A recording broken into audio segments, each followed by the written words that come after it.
तो बच्चों आज जो है हम लोग पढ़ेंगे इंग्लिश ग्रामर का फर्स्ट चैप्टर है, मान लो ये कॉन्सोनेंट और भावेल जानने के बाद हम यही पढ़ते हैं। तो जिन बच्चों को आता है वो ठीक है, नहीं आता है तो हम आज क्या करेंगे, दोबारा इसको सीखेंगे, ठीक है, रिपीट करेंगे। तो देखिए parts of speech, parts of speech, ये इंग्लिश ग्रामर में आपका सेकेंड या थर्ड चैप्टर आता है। इसके बारे में हम जानते हैं किसको बोलते हैं पार्ट्स ऑफ स्पीच। सबसे पहले हम उसको समझते हैं। All the English words are divided into 8 groups according to the work they do in sentence.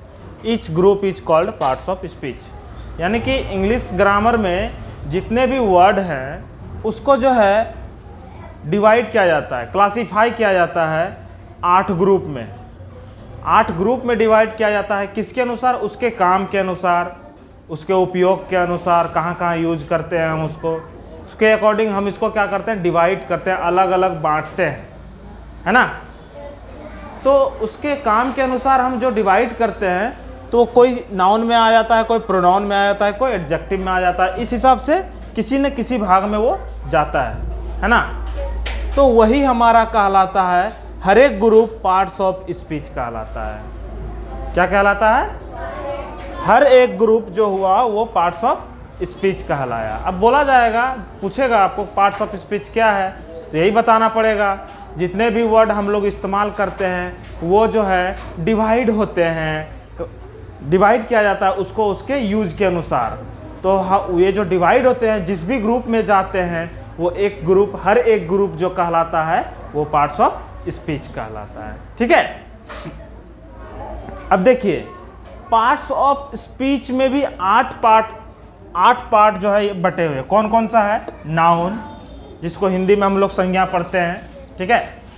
Pronoun सर्वनाम, एडजेक्टिव विशेषण, वर्ब क्रिया, एडवर्ब क्रिया विशेषण, उसके बाद आ जाता है प्रीपोजिशन संबंध बोधक, कंजक्शन समुच्चय बोधक, इंटरजेक्शन विस्मयादि बोधक, है ना।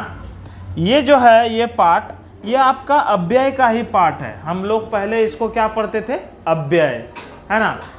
इसको अलग अलग पार्ट में बांट दिया गया है, ये अव्यय में ही आता है, ठीक ना। किसमें क्या आएगा हम उसको डिटेल में ब्रीफ करेंगे। अभी जो है आप लोगों को समझना है ना। पहले नाउन बताएंगे, फिर प्रोनाउन बताएंगे, फिर एडजेक्टिव, इस तरीके से करके हर एक पार्ट को हम जो है एक्सप्लेन करेंगे एग्जाम्पल के साथ। इसको हम क्या करेंगे, समझेंगे, ठीक है। देखिए अलग अलग हम लोग समझने से पहले, अलग अलग जो है एक्सप्लेन करने से पहले हम लोग पहले इसके बारे में थोड़ा सा जान लेते हैं। इसके बारे में नाउन किसको बोलते हैं? कोई सा भी नाम आपके सामने आ गया वो नाउन है। कोई सा भी अपने आँखों से देखते हो वो क्या है? नाउन। प्रोनाउन, नाउन के बदले हम जो वर्ड इस्तेमाल करते हैं वो प्रोनाउन हुआ। जैसे कि मेरा नाम क्या है? मेरा नाम चंदन है। चंदन के जगह अगर मैं इस्तेमाल किया, मैं, या आपका नाम क्या है? एमडी कैफ है, आपका एमडी कैफ के जगह तुम बोला मैंने आपको, या आप बोला, तो ये क्या हो गया? प्रोनाउन हो गया। क्यों? क्योंकि ये आप नाउन के जगह पे इस्तेमाल किया जा रहा है ना। उसके बाद है एडजेक्टिव विशेषण, ना कोई सा भी नाउन का अगर हम विशेषता बता रहे हों, उसका क्वालिटी बता रहे हों, जैसे ये मार्कर क्या है? ब्लैक मार्कर है। कैसा मार्कर है? ब्लैक मार्कर है।